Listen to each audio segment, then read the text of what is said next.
തപസ്സുകാലം 3-ാം വാരം വെള്ളി. ഹോസിയ പ്രവാചകന്റെ പുസ്തകത്തിൽ നിന്ന്.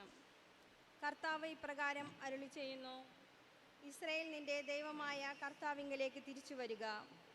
നിന്റെ അകൃത്യങ്ങൾ മൂലമാണ് നിനക്ക് കാലിടറിയത്. കുറ്റമേറ്റുപറഞ്ഞ് കർത്താവിൻ്റെ അടുക്കലേക്ക് തിരിച്ചു വരിക. അവിടത്തോട് പറയുക: അകൃത്യങ്ങൾ അകറ്റണമേ. നന്മയായത് അവിടുന്ന് സ്വീകരിച്ചാലും ഞങ്ങളുടെ അധരഫലങ്ങൾ ഞങ്ങൾ അർപ്പിക്കും. അസിറിയായ്ക്ക് ഞങ്ങളെ രക്ഷിക്കാനാവുകയില്ല. സവാരി ചെയ്യാൻ ഞങ്ങൾ കുതിരകളെ തേടുകയില്ല. ഞങ്ങളുടെ കരവേലകളെ ഞങ്ങളുടെ ദൈവമേ എന്ന് ഒരിക്കലും വിളിക്കുകയില്ല. അനാഥർ അങ്ങയിൽ കാരുണ്യം കണ്ടെത്തുന്നു.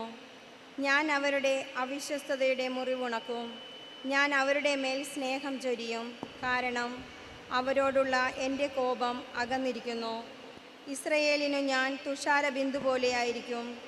ലില്ലി പോലെ അവൻ പുഷ്പിക്കും. ഇലവ് പോലെ അവൻ വേരുറപ്പിക്കും. അവൻ്റെ ശാഖകൾ പടർന്ന് പന്തലിക്കും. അവന് ഒലിവിൻ്റെ മനോഹാരിതയും ലെബനോൻ്റെ പരിമളവും ഉണ്ടായിരിക്കും. അവൻ തിരിച്ചു വന്ന് എൻ്റെ തണലിൽ വസിക്കും. പൂന്തോട്ടം പോലെ അവർ പുഷ്പിക്കും. ലെബനോനിലെ വീഞ്ഞു പോലെ അവർ സൗരഭ്യം പരത്തും.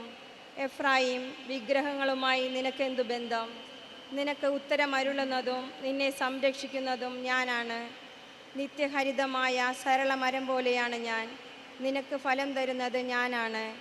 ജ്ഞാനമുള്ളവൻ ഇക്കാര്യങ്ങൾ മനസ്സിലാക്കട്ടെ. വിവേകമുള്ളവൻ ഇക്കാര്യങ്ങൾ അറിയട്ടെ. കർത്താവിൻ്റെ വഴികൾ ഋജുവാണ്. നീതിമാന്മാർ അതിലൂടെ ചരിക്കുന്നു. പാപികൾ അവയിൽ കാലിടറി വീഴുന്നു. ദൈവവചനമാണ് നാം കേട്ടത്. ദൈവത്തിനു നന്ദി.